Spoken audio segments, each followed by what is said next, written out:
उधर महाराष्ट्र में जारी सियासी हलचल के बीच कांग्रेस नेता और विधानसभा अध्यक्ष नाना पटोले आज दिल्ली पहुंचे हैं। पटोले ने दावा किया कि महाराष्ट्र सरकार पूरी तरह से स्थिर है और संकट के इस समय में लोगों से राजनीति न करने की उन्होंने अपील भी की।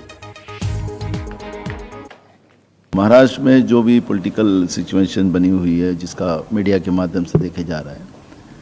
ऐसी महाराष्ट्र में कोई स्थिति नहीं है। महाराष्ट्र की सरकार जिस तरह से केंद्र सरकार की जो कोविड-19 का जो सर्कुलर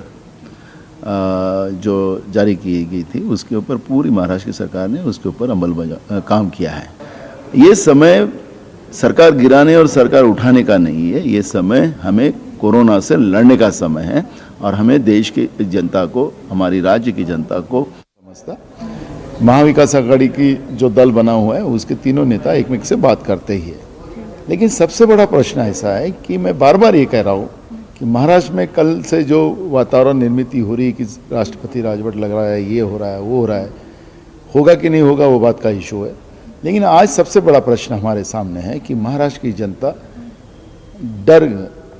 भयभीत है कोरोना जैसे इस बीमारी से, और लोगों को घर के बाहर निकलते नहीं। केंद्र सरकार ने जो एडवाइजरी निकाली है उसी का पालन कर रहे हैं, और ऐसे समय में जनता का भय, उनका डर निकालना, कोविड जैसे इस बीमारी से, कोरोना जैसे बीमारी से लोगों को बचाना, ये दायित्व सत्ता पक्ष वालों का भी जाता है और विरोधी पक्ष का भी जाता है। और राजकारण ये समय नहीं है, और मैं बार बार ये कहता हूँ कि ये राजकारण के समय नहीं है। सब लोगों ने मिलकर ये कोरोना को महाराष्ट्र से हद पार करना चाहिए, यह हमारी भूमिका।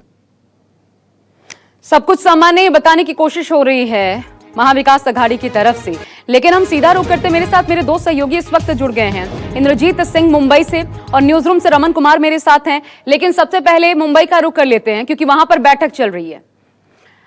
इंद्रजीत, बैठक शुरू हो चुकी है, कुछ अभी तक निकलकर सामने आया? बैठक में होना क्या है, किस मुद्दे पर बात होनी है, ये डील करना कैसे, श्रमिकों को लेकर के जो अव्यवस्थाएं हैं उसे कैसे डील किया जाए, कोरोना कैसे कम किया जाए, मसला ये है? या वाकई महाराष्ट्र में इस सरकार पर कोई संकट नजर आ रहा है और इसी को लेकर बातचीत?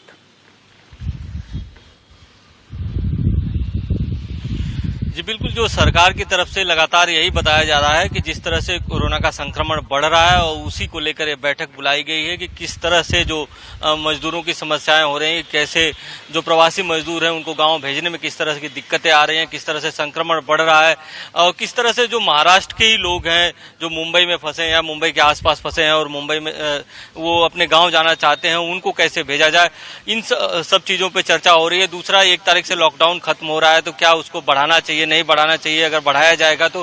किस तरह से आगे बढ़ाया जाएगा, कितनी दुकानों को रियायत दी जाएगी, किसको रियायत नहीं दी जाएगी, इन सब बातों पे विचार लगातार चल रहा है, गहन मंथन चल रहा है और इसमें सभी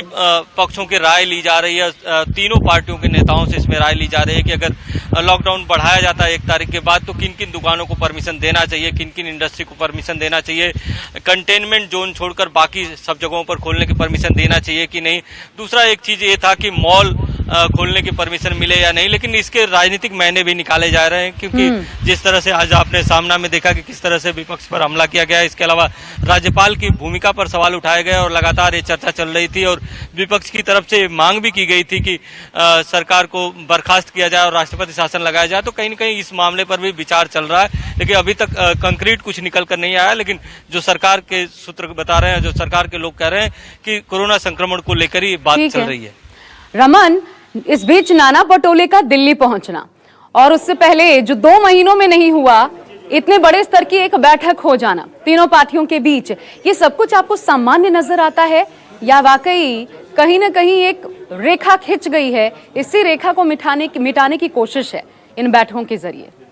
देखिए, कल बीजेपी सरकार पर दबाव बनाने में कामयाब रही, इस बात को मानना पड़ेगा, क्योंकि जिस तरीके से नारायण राणे की मुलाकात हुई महाराष्ट्र के राज्यपाल से और उसके बाद उन्होंने ये बयान दिया कि महाराष्ट्र सरकार जिस तरीके से कोरोना संक्रमण पीड़ितों से अपनी लड़ाई लड़ रही है वो बिल्कुल नाकामयाब रही है, वो सफल नहीं रही है। ऐसे में राज्य में राष्ट्रपति शासन लागू करना चाहिए। उसके बाद 4 बजे कल शाम देवेंद्र फडणवीस की प्रेस कॉन्फ्रेंस भी हुई। लेकिन जहां तक नंबर का सवाल है, सरकार के पास बहुमत है, इस बात को लेकर आश्वासन एनसीपी सुप्रीमो शरद पवार ने दिया, इस बात को लेकर आश्वासन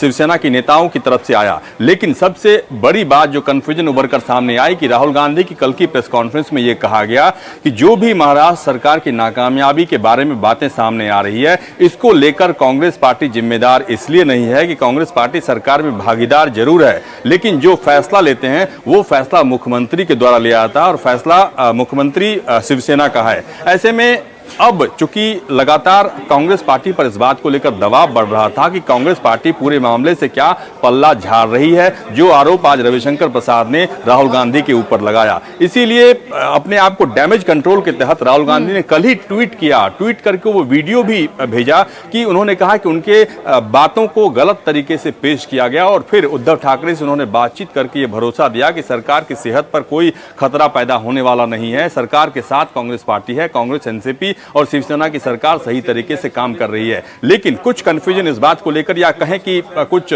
जो बातें सामने आ रही है कि महाराष्ट्र सरकार जिस तरीके से कोरोना के पीड़ितों के खिलाफ लड़ाई लड़ रही है, उससे जो सहयोगी दल हैं वो खुश नहीं है। उन्हें ऐसा लगता है कि सरकार को और ज्यादा असरदार तरीके से इस लड़ाई को लड़ना चाहिए और इसीलिए कोऑर्डिनेशन बनाने के लिए अभी बैठक मुंबई में चल रही है। चलिए, और क्या सामने आता है इस बैठक में, कंफ्यूजन कितना दूर होता है, किस रूप में कोऑर्डिनेशन सामने आता है, ये देखेंगे जरूर बैठक खत्म होने के बाद। शुक्रिया आप दोनों का हमारे साथ जुड़ने के लिए।